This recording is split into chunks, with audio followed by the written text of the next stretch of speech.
Un roi, chapitre 12. Roboam se rendit à Sichem, car tout Israël y était venu pour le proclamer roi. Lorsque Jéroboam, le fils de Nébat, l'apprit, il se trouvait encore en Égypte, où il s'était enfui loin du roi Salomon, et c'était là qu'il était installé. On le fit appeler. Jéroboam et toute l'assemblée d'Israël vinrent alors trouver Roboam et lui dirent: Ton père a exercé une dure domination sur nous. Quant à toi, maintenant, allège le dur service et la domination particulièrement lourde que nous a imposé ton père, et nous te servirons. Il leur répondit: Allez-vous-en et revenez vers moi dans 3 jours.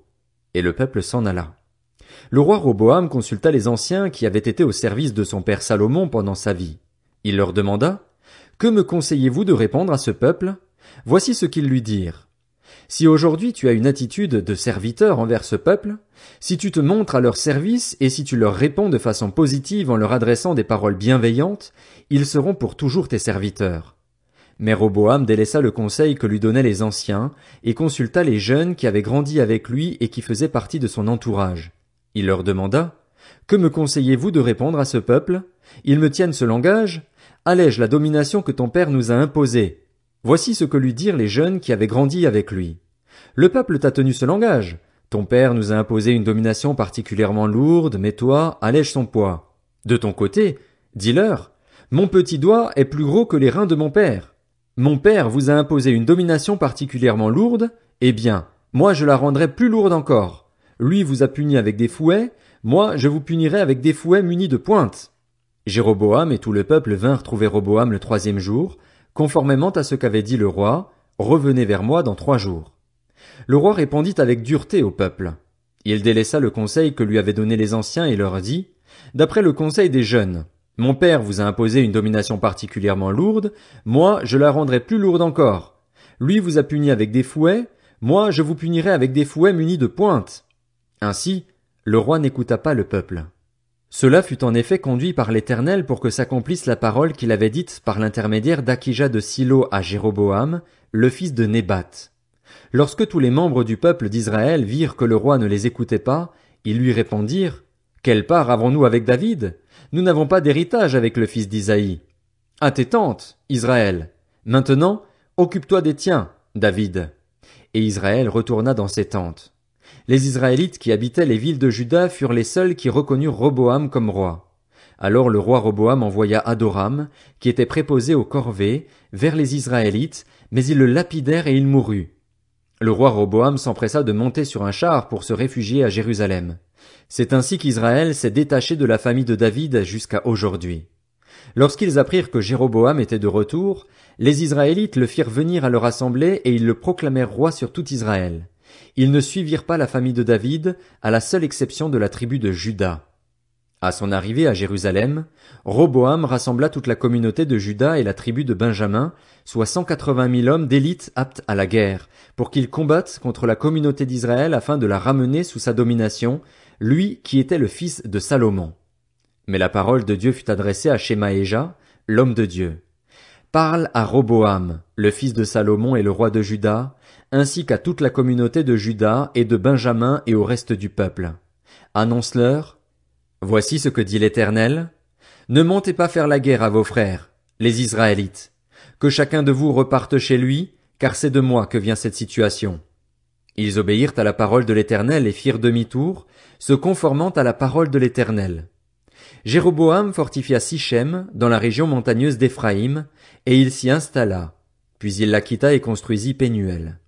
Jéroboam dit dans son cœur: La royauté pourrait bien désormais revenir à la famille de David. Si les membres de ce peuple montent à Jérusalem pour faire des sacrifices dans la maison de l'Éternel, leur cœur retournera à leur seigneur, à Roboam, le roi de Juda. Ils me tueront alors et retourneront à Roboam, le roi de Juda. Après avoir demandé conseil, le roi fabriqua 2 veaux d'or et dit au peuple: Cela fait assez longtemps que vous montez à Jérusalem. Israël, voici tes dieux qui t'ont fait sortir d'Égypte. Il plaça l'un de ces veaux à Béthel et donna l'autre à Dan. Cela fut une cause de péché. Le peuple marcha devant l'un des veaux jusqu'à Dan. Jéroboam y établit un centre de haut lieu et il institua des prêtres pris dans l'ensemble du peuple, qui ne faisaient pas partie des Lévites. Il instaura, le 15e jour du 8e mois, une fête pareille à celle qui se célébrait en Juda, et il offrit des sacrifices sur l'autel. Il agit de la même manière à Béthel, afin que l'on y offre des sacrifices au veau qu'il avait fait, et il y plaça les prêtres des hauts lieux qu'il avait institués. Le 15e jour du 8e mois qu'il avait choisi de lui-même, il offrit des sacrifices sur l'autel qu'il avait érigé à Béthel. Il fit une fête pour les Israélites et il monta sur l'autel pour brûler des parfums. 1 Roi, chapitre 13. Or, un homme de Dieu arriva de Juda à Béthel, sur l'ordre de l'Éternel, pendant que Jéroboam se tenait près de l'autel pour brûler des parfums. Il cria contre l'autel, sur l'ordre de l'Éternel, et il dit, Autel, autel, voici ce que dit l'Éternel. Un fils naîtra dans la famille de David, son nom sera Josias. Il offrira en sacrifice sur toi les prêtres des hauts lieux qui brûlent des parfums sur toi, et l'on brûlera sur toi des ossements humains. Le même jour il donna un signe en disant, Voici le signe que c'est l'Éternel qui a parlé, l'autel se fendra et la cendre qui se trouve dessus sera dispersée. Lorsque le roi entendit la parole que l'homme de Dieu avait criée contre l'autel de Béthel, il avança la main par-dessus l'autel en disant, Arrêtez-le! La main que Jéroboam avait tendue contre lui devint alors paralysée, et il ne put la ramener à lui. L'autel se fendit et la cendre qui se trouvait dessus fut dispersée, conformément au signe qu'avait donné l'homme de Dieu sur l'ordre de l'Éternel. Alors le roi prit la parole. Il dit à l'homme de Dieu, Implore l'Éternel, ton Dieu, et prie pour moi afin que je puisse retirer ma main. L'homme de Dieu implora l'Éternel et le roi put retirer sa main, qui redevint comme avant. Le roi dit à l'homme de Dieu, Viens avec moi dans mon palais, tu mangeras et je te donnerai un cadeau. L'homme de Dieu répondit au roi, Même si tu me donnais la moitié de ton palais, je ne viendrai pas avec toi. Je ne mangerai rien et je ne boirai rien à cet endroit, car voici l'ordre qui m'a été donné dans une parole de l'Éternel. Tu ne mangeras rien et tu ne boiras rien, et tu ne prendras pas à ton retour le même chemin qu'à l'aller. Et il repartit par un autre chemin, il ne prit pas à son retour le chemin par lequel il était venu à Béthel. Or il y avait un vieux prophète qui habitait à Béthel. Ses fils vinrent lui raconter tout ce que l'homme de Dieu avait fait à Béthel ce jour-là, ainsi que les paroles qu'il avait dites au roi. Leur récit terminé, leur père leur demanda, Par quel chemin est-il reparti? Ses fils avaient vu par quel chemin était reparti l'homme de Dieu venu de Juda. Il leur dit, Scellez-moi l'âne. C'est ce qu'ils firent et il monta dessus. Il partit à la poursuite de l'homme de Dieu et le trouva assis sous un térébinthe. Il lui dit, Es-tu l'homme de Dieu venu de Juda? Il répondit, C'est bien moi. Alors il lui demanda, Viens avec moi à la maison et tu mangeras un peu. Mais l'homme de Dieu répondit, Je ne peux ni revenir en arrière avec toi, ni entrer chez toi. Je ne mangerai rien et je ne boirai rien avec toi à cet endroit, car il m'a été dit dans une parole de l'Éternel, Tu ne mangeras rien et tu ne boiras rien là-bas, et tu ne prendras pas à ton retour le même chemin qu'à l'aller. L'autre lui répliqua, Moi aussi, je suis un prophète, comme toi, et un ange m'a parlé de la part de l'Éternel. Il m'a dit, Ramène-le avec toi dans ta maison et qu'il mange et boive. Il lui mentait. L'homme de Dieu revint en arrière avec lui, et il mangea et but dans sa maison. Ils étaient installés à table quand la parole de l'Éternel fut adressée au prophète qui l'avait ramené, et il cria à l'homme de Dieu venu de Juda. Voici ce que dit l'Éternel. Parce que tu t'es rebellé contre l'ordre de l'Éternel et que tu n'as pas respecté le commandement que l'Éternel, ton Dieu, t'avait donné, parce que tu es revenu en arrière et que tu as mangé et bu à l'endroit même dont il t'avait dit, tu ne mangeras rien et tu ne boiras rien là-bas, ton cadavre n'entrera pas dans le tombeau de tes ancêtres. Puis, quand le prophète qui l'avait ramené eut mangé et bu, il sella l'âne pour lui. L'homme de Dieu repartit et il rencontra en chemin un lion qui le tua. Son cadavre resta étendu sur le chemin, l'âne et le lion à côté de lui.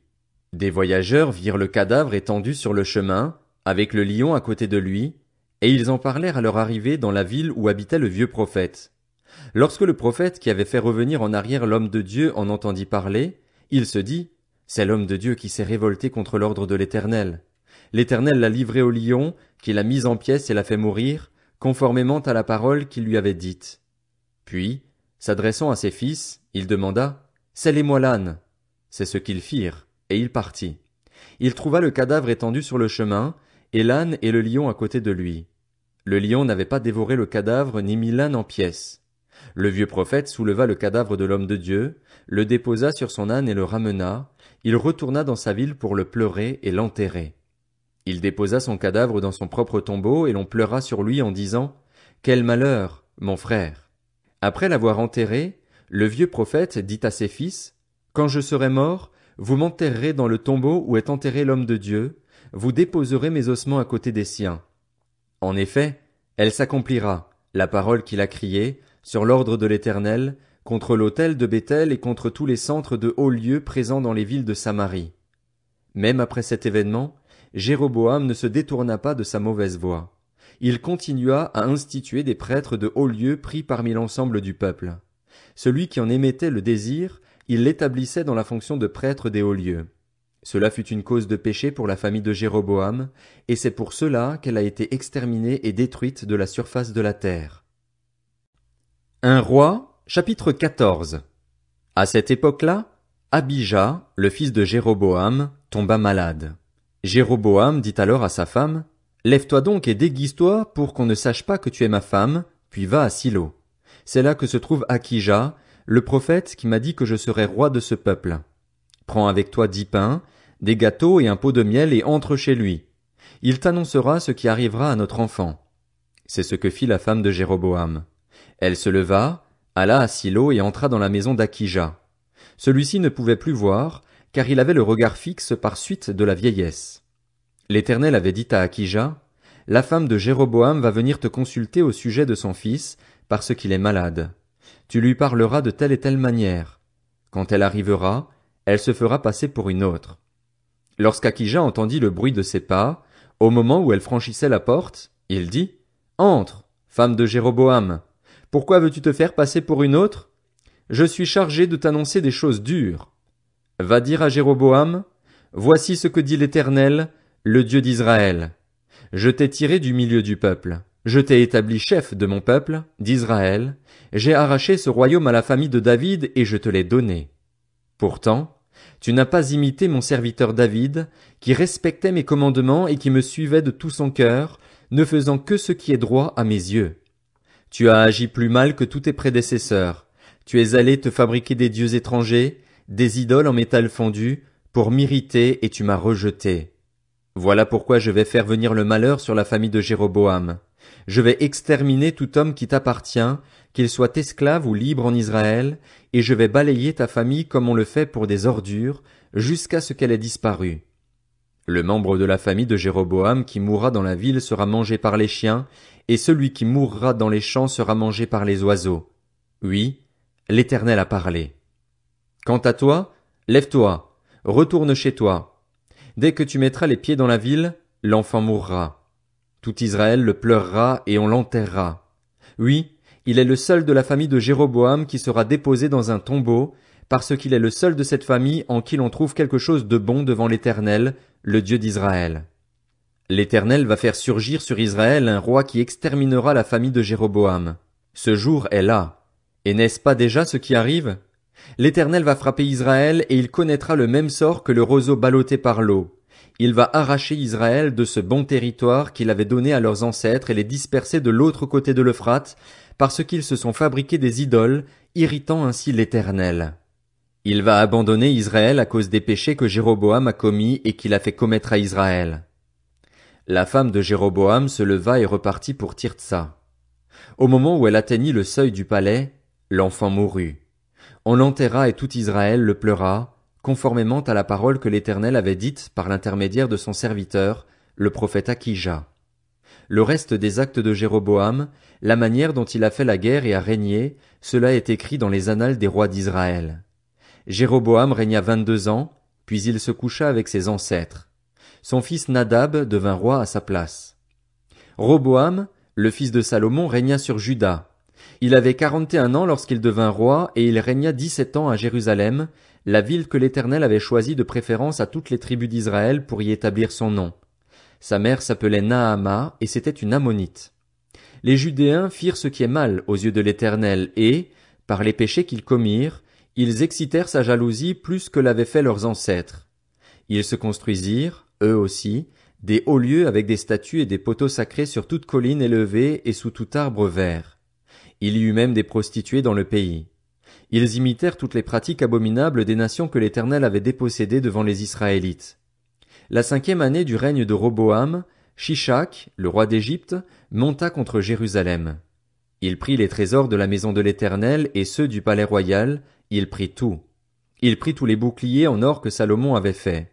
Le roi Roboam fabriqua à leur place des boucliers en bronze et il en confia la responsabilité au chef des gardes qui surveillaient l'entrée du palais. Chaque fois que le roi se rendait à la maison de l'Éternel, les gardes les portaient. Puis il les rapportait dans la salle des gardes. Le reste des actes de Roboam, tout ce qu'il a accompli, cela est décrit dans les annales des rois de Juda. Il y eut toujours guerre entre Roboam et Jéroboam. Roboam se coucha avec ses ancêtres et il fut enterré à leur côté dans la ville de David. Sa mère s'appelait Naama et c'était une Ammonite. Son fils Abijam devint roi à sa place.